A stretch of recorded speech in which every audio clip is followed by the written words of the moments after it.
Hello and welcome to my channel. My name is Tiffany Hill Cook and I run a practice called the Healing Hill. Today's video is going to be about angel numbers, and I am sure there are thousands of videos on angel numbers, but for whatever reason, that's what I was compelled to share with you today. But before I start that, I just want you to know that you're loved, and love simply because it is true, not for anything that you do or don't do, but just because you are a beautiful, unrepeatable miracle of the universe. And thank you so much for sharing your time with me, your energy with me in the form of time. So if you have been with me for a minute, you'll know that I love a good story. And so that is where we're going to start today.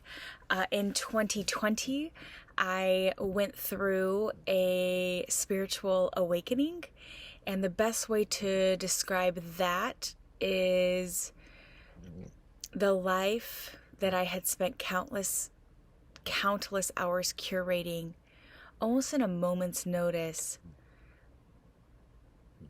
I saw reality for what it was and realized that the house, all these material, external factors, the job, aesthetically what I looked like was fleeting, made me empty. It wasn't actually, connected to my soul.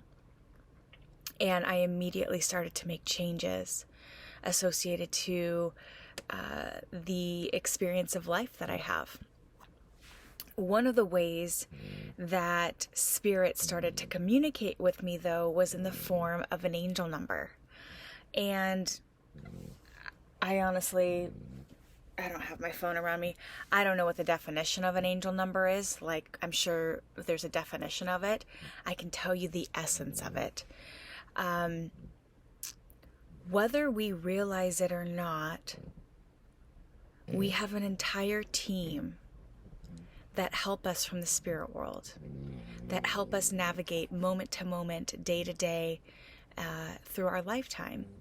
And we live in the third dimension, and time is a way in which we measure this dimension, but it doesn't exist in other dimensions. And so, but anyways, so we have an entire team, whether we're able to feel them or see them, it doesn't mean that they don't exist.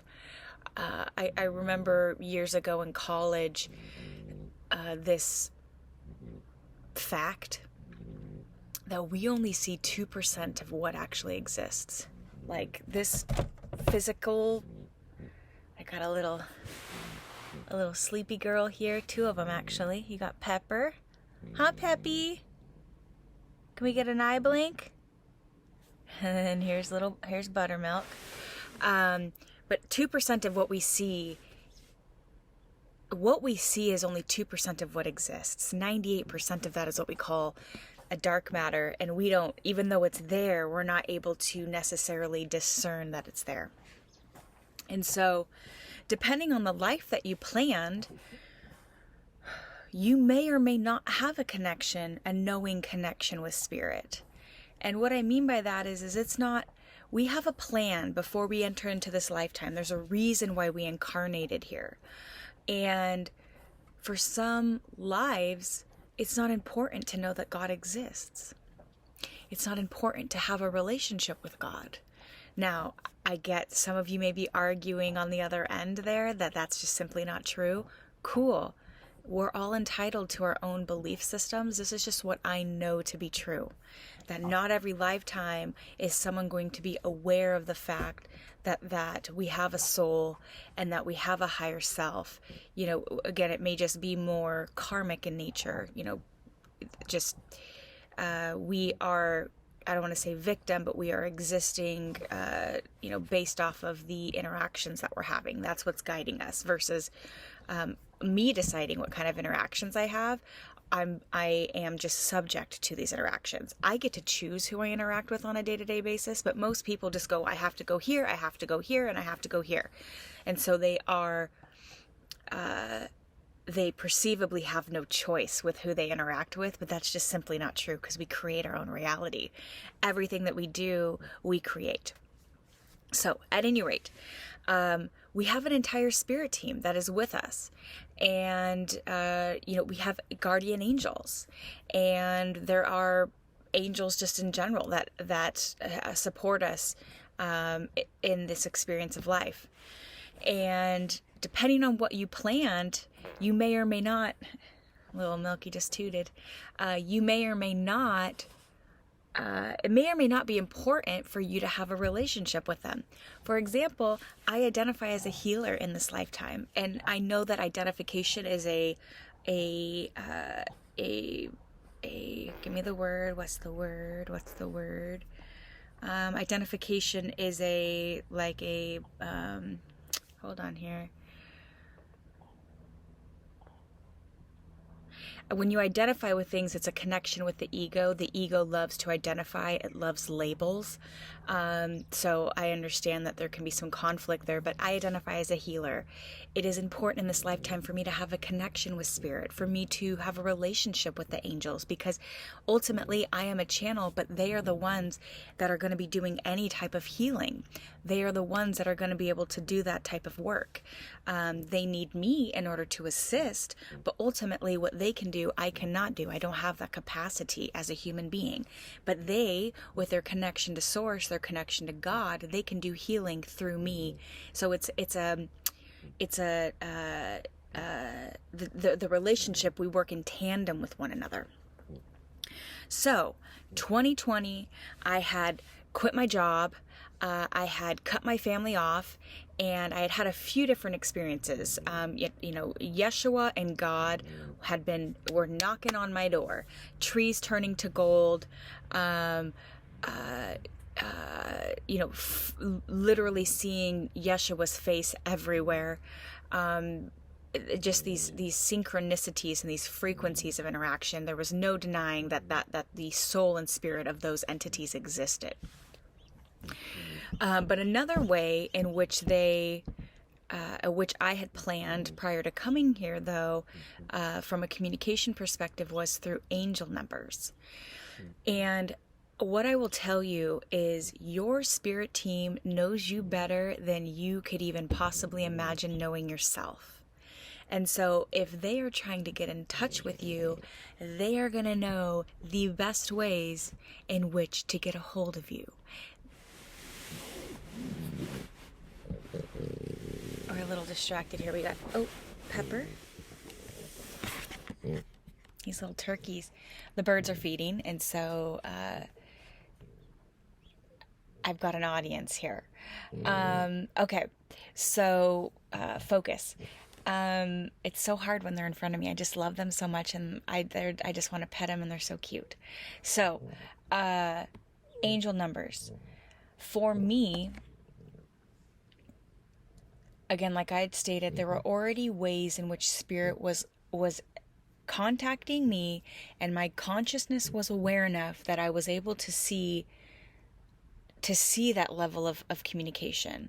I didn't know what it meant necessarily, but I knew that something outside of the reality that I had known for 35 years was presenting itself to me. So angel numbers are ultimately a way in which angels or your spirit team are attempting to get in contact with you.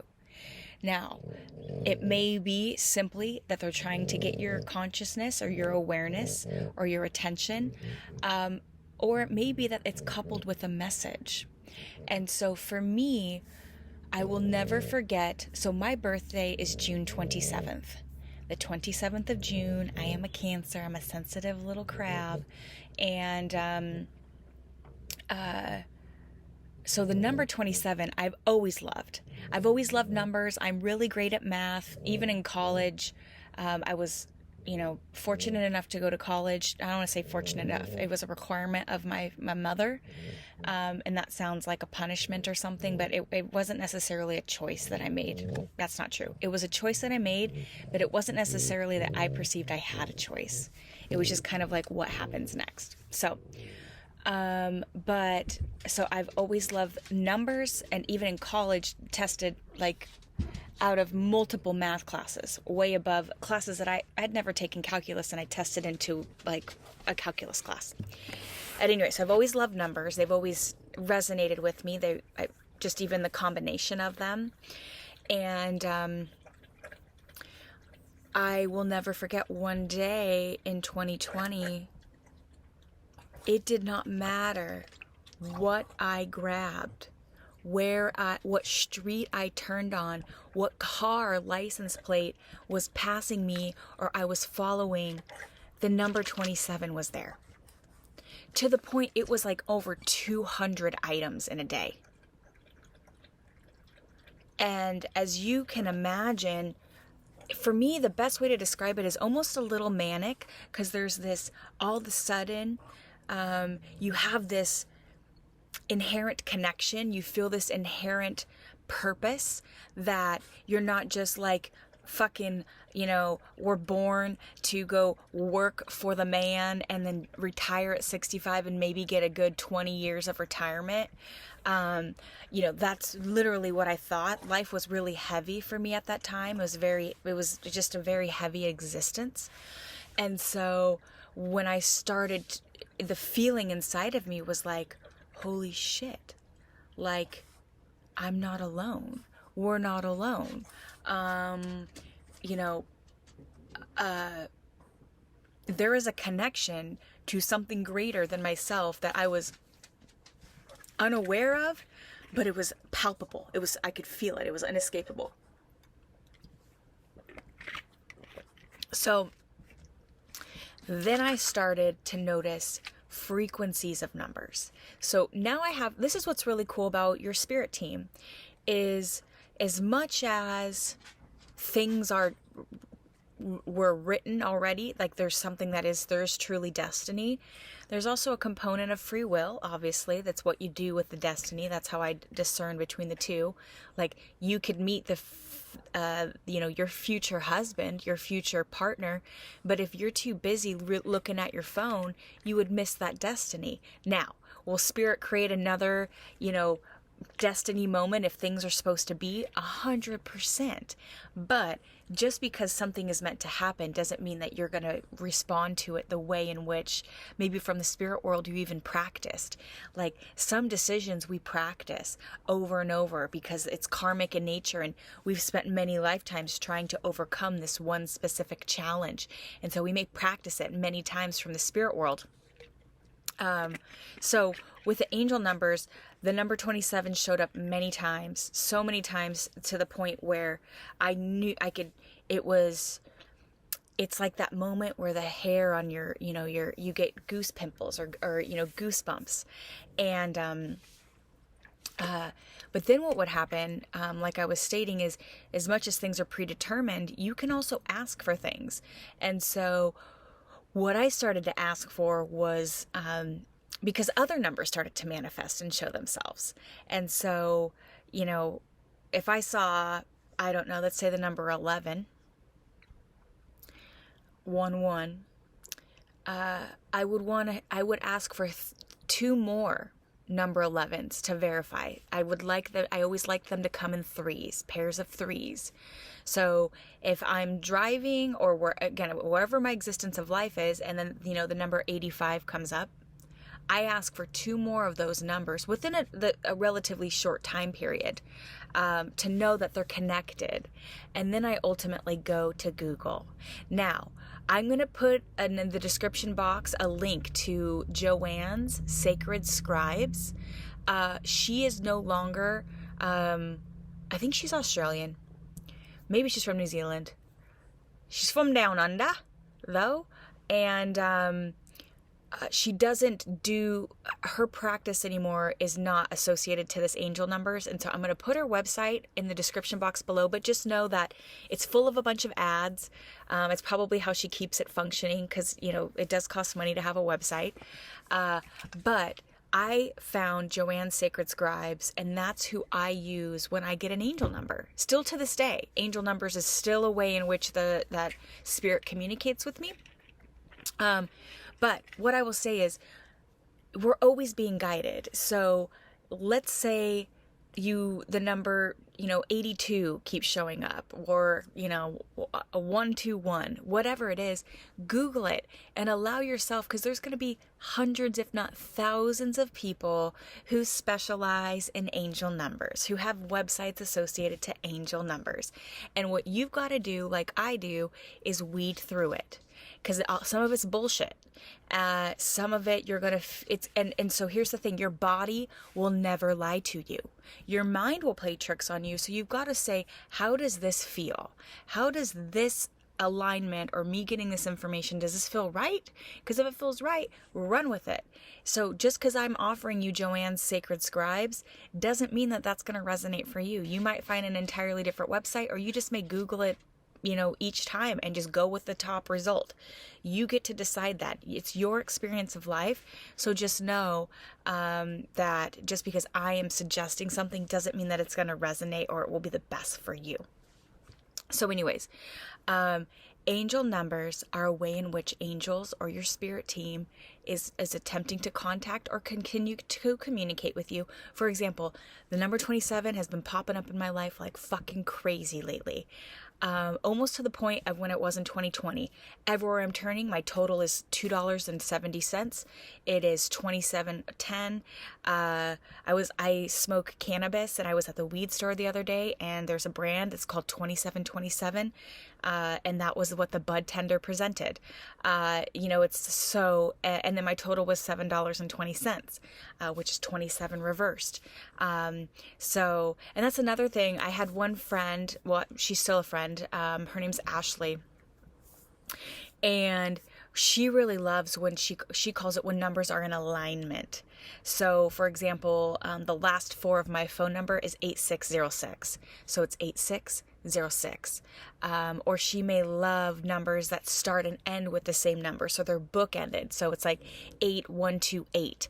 That to her would present alignment. It doesn't necessarily for me, but that's what it does for her. So what else about angel numbers? You get to decide what they mean and where they come from. But this is the other thing. Let's say they attempt to get a hold of you via angel numbers.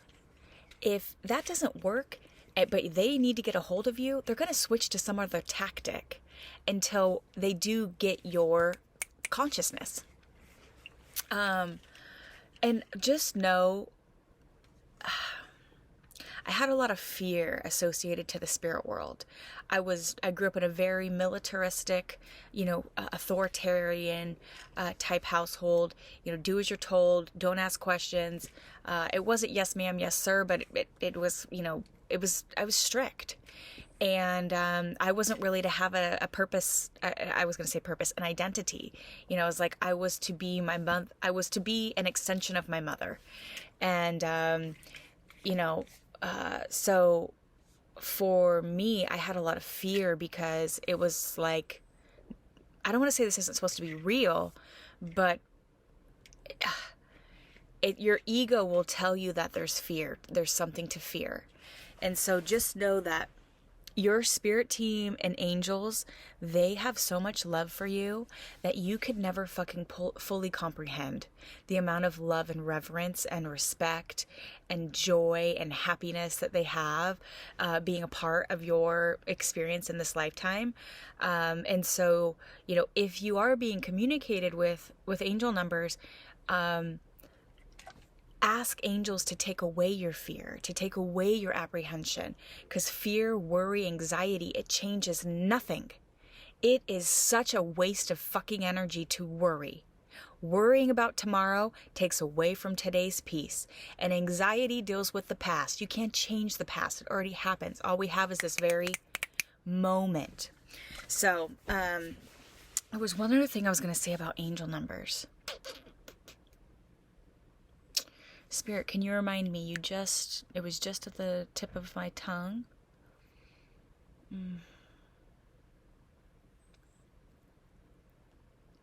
Something else that I did, this is not what I was going to say, but this thought just came to me. Something else that I did while I was going through my awakening, I actually started to keep a note. Like opened up and created a note on iPhones, and I literally wrote down every day what numbers I was seeing. It gave me a lot of, it grounded me in a lot of ways, because my world had been shaken up. All choices that I made, I chose to quit a job. I chose to leave a cult. That was the job. No ability to question leadership, and they used my own values against me. One of these days, I'm going to make a video on the essence of shame. I haven't quite been able, it just hasn't come full forward yet. But my mother she literally lived or placed a lot of shame in my life. And so I operated under that. And I know the essence of that. I have felt it. I felt it for years. And now sometimes I come in contact with it, and it's such a sad feeling. But if that's where you're at, then that's where you're at. Let's see here. Yeah, so those are angel numbers. I still get them today. Oh, this is what I was going to say. Cool. Thank you, Spirit. They always, if the thought comes and I forget it, and it comes from my spirit team, again, you can ask, hey, I need you to bring that back to me. That train of thought is gone. What I like to think about, let's say they're double numbers. So you have 88 or 99 or 7777. Whenever you start to get multiples of one single number, what I personally, again, this is me personally, this doesn't mean that it's like etched in stone.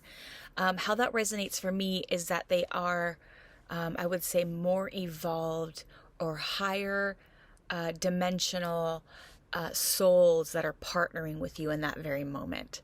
So I think of ascended masters or gods and goddesses, Yeshua, angels on high, individuals who are very close to God, could be God themselves. So that's what I think about is when you get multiples of a number, that it's just more powerful of a message, or more energy is associated to the acknowledgement of that number. You are loved and loved simply because it is true. Again, thank you for spending time with me today. If you would like to spend some one-on-one time with me, maybe you would there's some sort of, maybe you feel stuck. And when I say stuck, like you've been here before, that, there's some sort of experience of life that you need a little bit of help seeing it, or like what I like to say is I serve as a mirror to you. I am a mirror to you because I want to show you the ways, the behaviors in which you're exhibiting, and then what's the consequence of that behavior. And so that may be where you're at. You may have I do have the gift of prophecy. And so let's say you have some concerns about, 2024. Again, we can, Spirit's not going to say on Tuesday, September 12th, 2024, how boring would life be if we truly knew exactly what was going to happen at every step of the way? Really boring.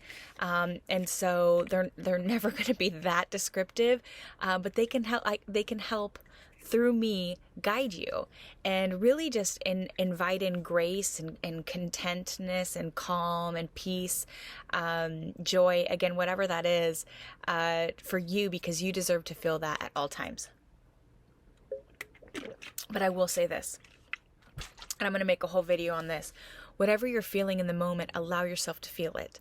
If you are grieving in this moment, you've just lost somebody or something, or again, whatever the feeling is that you have, that is what you are to be processing in the moment. Trauma is it's not, how does it go? Peter Levine's quote is, trauma is not what happens to us, but rather what we keep or hold inside in the absence of an empathetic witness. And so the more that you can express what's going on, the less energy aka trauma, will be trapped in the body that needs to be transmuted. Okay? So if you feel like crying, cry. If you feel like giggling, giggle. If you have anger, allow the anger to move through you. I promise you, it's temporary. That cloud over your house does not stay there forever. Life has ebbs and flows. So whatever you need to feel in the moment, allow yourself to feel it, because it won't be there forever. All right, my pretty babies. I love you. Yeah, thanks for watching. I'll see you later.